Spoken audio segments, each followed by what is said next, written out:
ഇതെന്താ ഇവിടെയൊക്കെ ആകെ ഒരു കൊടിമരം? ഇലക്ഷൻ തുടങ്ങുമല്ലേ? അതാ കോളേജിലേക്ക് കയറിയപ്പോൾ തന്നെ കണ്ടത് കൊടിയും പോസ്റ്റുമായി ഓടി നടക്കുന്ന കുട്ടികളെയാണ്. അവരെയൊക്കെ ഒന്ന് നോക്കി ക്ലാസ്സിൽ കയറാൻ നിന്നപ്പോഴാണ് അവളെ പാസ് ചെയ്ത് ഒരാൾ പോയത്. അടുത്തെത്തിയപ്പോൾ തന്നെ അവളുടെ ഹൃദയമിടിപ്പ് പതിന്മടങ്ങ് വർദ്ധിക്കുന്നതായി തോന്നി. തിരിഞ്ഞു നോക്കുന്നതിന് മുന്നേ തന്നെ അവളുടെ കണ്ണിൽ നിന്ന് മറിഞ്ഞിരുന്നു അയാൾ. എന്തുകൊണ്ട് തനിക്ക് ഈ അവസ്ഥ എന്നവൾക്ക് മനസ്സിലായില്ല. നീ എന്താടി പന്തം കണ്ട പെരിച്ചായ പോലെ എന്തു നോക്കി നിക്കാ? അല്ല ദേ അവിടെ ഐറ ഇപ്പൊ അങ്ങോട്ട് പോയതാരാ? ആദ്യം വിക്കും പിന്നീട് സ്പീഡിലും പറഞ്ഞൊപ്പിച്ചു. അതല്ലേ ചെയർമാൻ സ്ഥാനത്ത് മത്സരിക്കുന്ന 2 സ്ഥാനാർത്ഥികളിൽ ഒരാൾ. പെണ്ണുങ്ങളുടെ കൃഷി എന്റെ അടക്കം. പക്ഷെ പറഞ്ഞിട്ടെന്തിനാ? ആളൊരു മുരടനാ, ആരോടും വലുതായിട്ട് മിണ്ടില്ല. കുറച്ചു മാത്രം. എല്ലാവർക്കും പേടിയാ അയാളോട് സംസാരിക്കാൻ. അങ്ങനെ ഞങ്ങളുടെയൊക്കെ വിഷമം മനസ്സിലാക്കിയതുപോലെ ഇപ്പൊ വന്ന ചോക്ലേറ്റ് ബോയിയാണ് നമ്മുടെ അടുത്ത സ്ഥാനാർത്ഥി ബദ്രിനാഥ്. ബദ്രിനാഥാണേൽ ഇപ്പൊ പോയ ആളുടെ പേരെന്താ? ഐറയുടെ സംസാരം തീരില്ല എന്ന് കണ്ട് ഐഷു ഇടയ്ക്ക് കയറി. ദേ അങ്ങോട്ട് നോക്ക്, അതാണ് ദാറ്റ് മുരടൻ, ആകാശ് മേനോൻ. എല്ലാരും അച്ചു അങ്ങനെ എന്തൊക്കെയാണ് വിളിക്കുക. അവിടെയായി ഒട്ടിച്ചിരിക്കുന്ന പോസ്റ്റർ കാണിച്ച് ഐറ പറഞ്ഞതും ഐഷുവിന് ഒരു നിമിഷം ശ്വാസമെടുക്കാൻ മറന്നുപോയിരുന്നു. അന്ന് രാത്രി കണ്ട മുഖം അവളിൽ അത്രയും ആഴത്തിൽ പതിച്ചത് കൊണ്ടാവണം അവൾക്കിതുവരെ മറക്കാൻ കഴിയാത്തത്. ആരെയും മയക്കുന്ന അവന്റെ പുഞ്ചിരിയിൽ ഐഷു സ്വയം മറന്നു നോക്കി നിന്നുപോയി. ഐറ പറഞ്ഞെങ്കിലും അവളുടെ മനസ്സിൽ അവന്റെ മുഖവും അച്ചേട്ടൻ എന്ന പേരും മാത്രം ഓടി നടന്നു. അവളുടെ മാത്രം അച്ചേട്ടൻ ആണെന്ന് ആരോ പറയുന്ന പോലെ തോന്നി ഐഷുവിന്. പഠനത്തിൽ മാത്രം ശ്രദ്ധിച്ചു പോന്ന ഐഷു പിന്നീട് അങ്ങോട്ട് ഒന്നിലും ശ്രദ്ധ കൊടുക്കാൻ കഴിഞ്ഞില്ല. ക്ലാസ്സിൽ വന്ന് എന്നുമുള്ള അച്ചുവിന്റെ പ്രസംഗം അവളിൽ ഉണ്ടാക്കിയ സന്തോഷം ചെറുതൊന്നുമല്ല. റിസൾട്ടിന്റെ അന്ന് എല്ലാവരും അവനെ പരിഹസിച്ചു നോക്കുമ്പോഴും മറ്റെല്ലാരേക്കാളും വേദനിച്ചത് ഐഷുവായിരുന്നു. എല്ലാ കാര്യങ്ങളും റെനയോട് പറഞ്ഞിരുന്നു ഐഷു. തന്റെ മനസ്സിലുള്ള പ്രണയവും ആദ്യമായി തുറന്നു പറഞ്ഞത് അവളോട് തന്നെയായിരുന്നു. ഡി, നിന്നോടാ ചോദിക്കുന്നേ. പോകുമ്പോഴും വരുമ്പോഴും നോക്കി വെള്ളമിറക്കാൻ എന്നെ മാത്രമേ നിനക്ക് കിട്ടിയുള്ളൂ? കലിപ്പിച്ചു നോക്കിക്കൊണ്ടുള്ള അച്ചുവിന്റെ ചോദ്യത്തിന് ഐഷു ഒന്ന് ചിരിച്ചു കൊടുത്തു. അതുകൊണ്ടല്ലേ നോക്കണേ? എന്താ? എന്റെ പൊന്നു മാഷേ, ഇയാൾക്ക് ഇത്രയും ബോധം ഇല്ലാണ്ട് പോയല്ലോ. ഇത്രയും സുന്ദരിയും സുശീലയുമായ ഒരു പെണ്ണ് പോകുമ്പോഴും വരുമ്പോഴും ഒരാളെ മാത്രം ഫോക്കസ് ചെയ്ത് നോക്കുന്നതും ഇടയ്ക്കിടെ അയാളെ നോക്കി സൈറ്റ് അടിക്കുന്നതും ഒക്കെ കണ്ടിട്ട് എന്താ മനസ്സിലാക്കേണ്ടേ? അവൾക്ക് അയാളെ അത്രയും ഇഷ്ടമാണെന്ന്. ഇവിടെയും അതാ സംഭവം. ഐഷുവിന്റെ സംസാരം കേട്ടൊന്നും മനസ്സിലാവാതെ വായും പൊളിച്ചു നിന്ന അച്ചുവിനെ കണ്ട് അവളൊന്ന് നിർത്തി. ചുറ്റും നോക്കി ആരും തങ്ങളെ ശ്രദ്ധിക്കുന്നില്ല എന്നുറപ്പുവരുത്തി കവിളിൽ ഒരു ഉമ്മയും കൊടുത്തോടി. പെട്ടെന്ന് കവളിൽ എന്തോ തണുപ്പ് തട്ടിയപ്പോഴാ അച്ചുവിന് ബോധം വന്നത്. കലിപ്പിൽ അവളെ നോക്കിയപ്പോൾ ഐഷു തിരിഞ്ഞു നോക്കി ഒരു ഫ്ലൈയിങ് കിസ് കൊടുത്തു.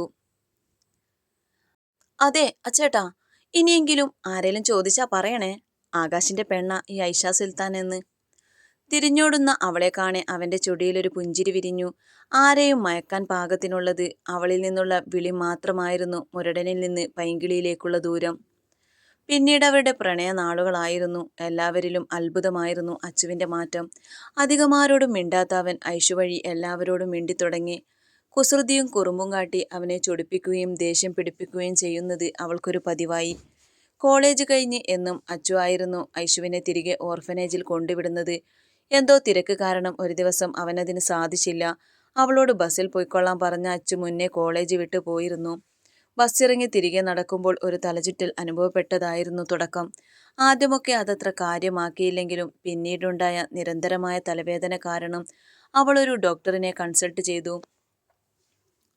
കൂടെ ആരാ വന്നത്? തന്റെ മുന്നിലിരിക്കുന്ന അധികം പ്രായമില്ലാത്ത ഐഷുവിനെ കണ്ട് ഡോക്ടർ ചോദിച്ചു. അയാളുടെ മുഖത്ത് സാതാപം മറ്റും കൂടി കലർന്നൊരു അവസ്ഥയായിരുന്നു. അതൊക്കെ കണ്ട് തന്നെ ഐഷുവിന്റെ വാക്കുകൾ ഇടറി. ഞാൻ ഒറ്റക്കാ വന്നേ. എന്താ ഡോക്ടർ? വളരെ വിഷമത്തോടെയാണെങ്കിലും തനിക്ക് ബ്രെയിനിൽ മാരകമായ രോഗം പിടിപെട്ടിട്ടുണ്ടെന്ന് അവൾ മനസ്സിലാക്കി. ഉള്ളിലൊരു വെള്ളിടി വെട്ടി.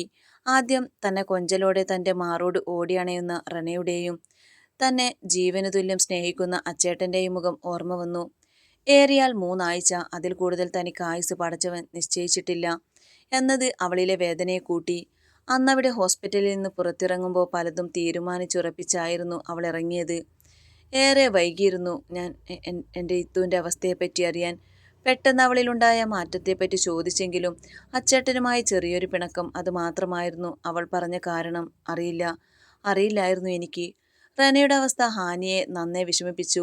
ഐഷുവിനെപ്പറ്റി താൻ ഇത്രയും നാൾ വിചാരിച്ചതൊക്കെ തെറ്റാണെന്നോർക്കെ അവനിൽ വല്ലാത്ത കുറ്റബോധം തോന്നി. അവളെ സംസാരിക്കാൻ സമ്മതിക്കാതെ അച്ചുവിനെ വിളിച്ചുകൊണ്ടു പോകുമ്പോൾ ചുണ്ടുചുളുക്കി പിറുപിറുക്കുന്നതും കളിയാക്കുമ്പോൾ ഇടയ്ക്കിടെ പുറംപൊളിമാർ അടിതരുന്നതും ഒക്കെയായി അവളുടെ കാര്യമോർക്കെ അവനെ കൂടുതൽ വിഷമിപ്പിച്ചു. ഐഷു അവളെവിടെ? തൊണ്ടയിടറിയുള്ള ചോദ്യത്തിന് ഐഷുവിനെ കാണണമെന്ന് ആഗ്രഹം പ്രകടമായിരുന്നു. പോയിക്ക. എൻ്റെ ഇത്തു അന്നേ പോയതാ. സാറിൻ്റെ മനസ്സ് വേദനിപ്പിച്ച് അതൊക്കെ പറഞ്ഞു വന്നപ്പോഴേ അവൾ പാതി മരിച്ചതാ. അത് കഴിഞ്ഞ് 2 ദിവസം കൂടി അത്രേ ഉണ്ടായിരുന്നുള്ളൂ. എനിക്കായി എല്ലാം ചെയ്തു തന്നെങ്കിലും എൻ്റെ ഇത്തുവിൻ്റെ ആഗ്രഹം, അവസാന ആഗ്രഹം എന്നെക്കൊണ്ട് ചെയ്യാൻ സാധിച്ചില്ല. ഒരേ ഒരു വട്ടം മാത്രം കിച്ചേട്ടനെ കാണാൻ എന്ന് പറഞ്ഞ് കരഞ്ഞതാ. കഴിഞ്ഞില്ല എനിക്ക്. പൊട്ടിക്കരഞ്ഞ് നിലത്തേക്ക് വീഴുമ്പോൾ അവളെ താങ്ങിപ്പിടിക്കാൻ നിറഞ്ഞ കണ്ണാലെ ശിവയുണ്ടായിരുന്നു.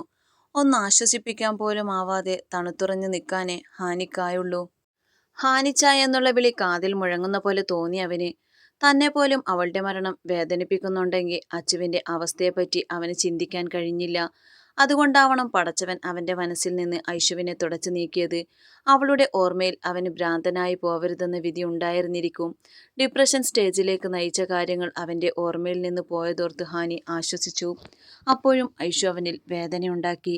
ദക്ഷ ഓഫീസിൽ കയറിയതും കാണുന്നത് കാലിന്മേൽ കാലിട്ട് മാഗസിൻ വായിക്കുന്ന ആൻവിയാണ്. ഉള്ളംകാൽ മുതൽ ഒരു തരിപ്പ് അങ്ങ് കയറുന്ന പോലെ തോന്നി അവൾക്ക്.